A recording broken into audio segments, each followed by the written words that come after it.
কি আচৰিত কথা আচলতে আমি ইতিমধ্যে খবৰ লাভ কৰিছোঁ যে বিধানসভাৰ অধ্যক্ষ ডাঙৰীয়াই মন্ত্ৰী বিধায়কৰ দৰমহা বৃদ্ধি কৰিবৰ কাৰণে 3জনীয়া এখন আয়োগ গঠন কৰিছে আৰু সেই আয়োগে সিদ্ধান্ত লৈছে যে মন্ত্ৰী বিধায়কৰ দৰমহা এতিয়া 50% পৰ্যন্ত বৃদ্ধি কৰা হ'ব আৰু প্ৰাক্তন মন্ত্ৰী বিধায়কৰ পেঞ্চনো বৃদ্ধি কৰা হ'ব।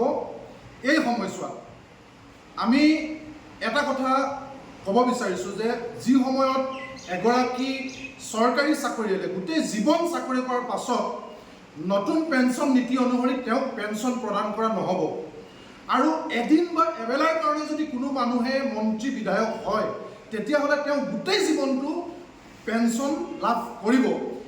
এই ধৰণেৰে যিবিলাক চৰকাৰী প্ৰতিনিধিয়ে চৰকাৰী কৰ্মচাৰীক পেঞ্চনৰ ক্ষেত্ৰত তেওঁলোকে ষ্টেণ্ড দিব নোৱাৰে, চৰকাৰী কৰ্মচাৰীয়ে পেঞ্চন পাব লাগে বুলি বিধানসভাত এটা টু শব্দ ক'ব নোৱাৰে, সেইবিলাক জনপ্ৰতিনিধিয়ে কি যুক্তিত বাৰে বাৰে নিজৰ দৰমহা বৃদ্ধি কৰি থাকিব বিচাৰিছে সেইটো আটাইতকৈ লাজ লগা কথা।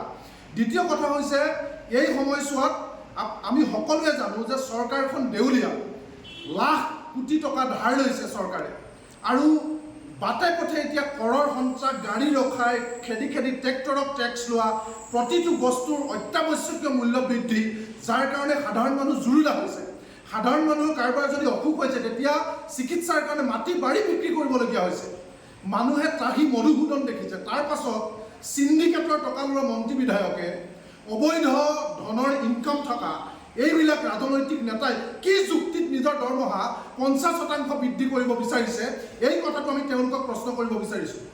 যি সময়ত সমগ্ৰ অসমৰ মানুহ এতিয়া বানপানীত ককবকাই আছে, মানুহে ৰিলিফ পোৱা নাই, মাত্ৰ এপোৱা চাউল 100 গ্ৰাম মিঠাতেল দি ঠগিছে মানুহক ঔষধ যোগান ধৰিব পৰা নাই, পশু খাদ্য দিব পৰা নাই, মানুহক যাতায়াতৰ ব্যৱস্থা কৰিব পৰা নাই, সেই সময়ত পুনৰ 50%। ৰাইজ এবাৰ ভাবক, আজিৰ দিনটোত এগৰাকী বিধায়কৰ দৰমহা 1,70,000, সকলো মিলাই প্ৰায় 2 লাখ টকা দৰমহা আৰু 50% হ'লে 3 লাখতকৈ অধিক দৰমহা পাব।